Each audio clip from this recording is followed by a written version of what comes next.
Ils reviennent toujours. C'est ce que les amis de Dillion lui avaient dit un soir avant qu'il ne rentre chez lui. Les morts, ils revenaient toujours. Ce qui n'était pas passé de l'autre côté. Ceux qui n'étaient pas passés de l'autre côté. Dillion y pensait alors qu'il marchait seul sur le chemin de terre. Il essayait de se sortir cette pensée de la tête.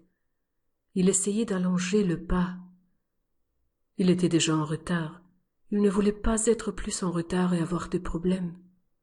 Dans les broussailles menant vers un grand champ, il entendit un bruissement. Son cœur s'accéléra. « Maudit soit-il » dit-il à voix basse, bien qu'il ne jurât jamais devant sa mère. Il aurait aimé être déjà à la maison. Ses amis l'avaient bien taquiné. Il savait qu'il croyait aux esprits, qu'il croyait que les morts pouvaient revenir. Il entendit un cri d'agonie, alors qu'il continuait sa route sur le chemin de terre. « Une chouette petit duc, tu l'as entendu de centaines de fois auparavant. » se chuchota-t-il alors qu'il sursautait et que son esprit s'emportait. Il aurait dû continuer à marcher, il aurait juste dû continuer, mais ses pieds s'arrêtèrent. Il pouvait voir la maison, la lumière du porche allumée pour lui. Dillion pouvait voir sa mère. Elle faisait la vaisselle en regardant par la fenêtre. Elle attendait mais ne pouvait le voir. Ses pieds l'avaient entraîné sur le bord du chemin de terre. Il pouvait la voir. Il prit une profonde inspiration et expira. Savoir qu'elle l'entendait aurait dû l'aider à continuer à marcher. Mais non. « Aidez-moi, s'il vous plaît. Vous n'allez pas m'aider ?» C'était la voix d'une petite fille. Il se souvenait de quand il était petit. Mais voilà qu'elle apparaissait, dans une robe blanche, un nain blanc autour d'elle. Elle brillait. « Cassandra ?» demanda-t-il, frappé quand elle lui sourit et hocha la tête. Mais pourquoi souriait-elle? Il se souvenait de l'accident tragique. Elle faisait du vélo sur le chemin de terre. Elle arrivait trop vite vers la grande route où menait le chemin de terre. Ce fut tout. Elle avait disparu en un clin d'œil. « Aidez-moi, s'il vous plaît. Vous n'allez pas m'aider ?» lui demanda-t-elle encore. Elle tendit le bras et lui prit le poignet. Sa main étant glacée, il essaya de se dégager, mais en fut incapable. Une force irrésistible l'entraînait dans le champ. Regardant par-dessus son épaule, sa maison n'était plus visible. Il ne pouvait plus voir sa mère, qui avait eu l'air inquiète, la dernière qu'il avait vue lever les yeux des assiettes qu'elle lavait. « Je dois rentrer à la maison. » Il s'éclaircit la gorge. « Je dois rentrer aussi ?» gloussa-t-elle, l'entraînant de plus en plus loin dans le champ. Dillion était au courant de l'accident.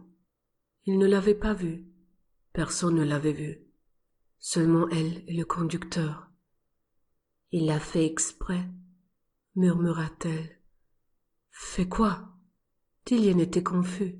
« Il m'a tué » répondit Cassandra, comme s'il s'agissait d'une réponse simple à une question simple.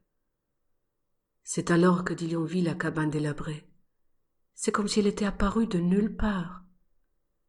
Le père de Cassandra avait été pauvre. Il ne voulait pas la laisser dormir dehors. Il avait construit une cabane pour les abriter tous les deux, posé un plancher et un toit en tôle. Ils vivaient ainsi lorsqu'elles étaient petites. « Papa » elle regarda à travers la fenêtre. Dillion y jeta un coup d'œil aussi. Il ne distingua rien au début. Puis, dans un coin de la pièce, il put voir ce qui ressemblait à un vieil homme. Il m'a heurté. Il m'a vu et m'a heurté avec sa camionnette. Son ton était maintenant coléreux. La bouche de Dillion s'assécha. « Personne ne m'a aidé. Tu n'as pas voulu m'aider. Pourquoi n'as-tu pas voulu m'aider ?» Elle commença à pleurer en lâchant sa main. Dillion sut ce qu'il voyait au travers de la fenêtre. comme un tas d'eau empilé pêle-mêle. Il fit demi-tour et courut aussi vite qu'il put, rentrant chez lui et sa mère. Il ne s'arrêta de courir qu'après avoir atteint le porche. Dillion transpirait lorsqu'il claqua la porte et appuya son dos contre. « Dillion, sais-tu quelle heure il est? On dirait que tu as vu un fantôme. » le sermonna sa mère. La voix de sa mère était le meilleur son qu'il ait entendu de la nuit. Mais il savait ce qu'il avait à faire pour Cassandra. Il lui fallait raconter l'histoire de sa mort. Ce n'était pas un accident, et peut-être que, seulement peut-être, s'il racontait l'histoire qu'elle lui avait racontée, elle pourrait repartir. Ils revenaient parce qu'ils étaient bloqués, parfois parce qu'ils refusaient de croire à leur mort.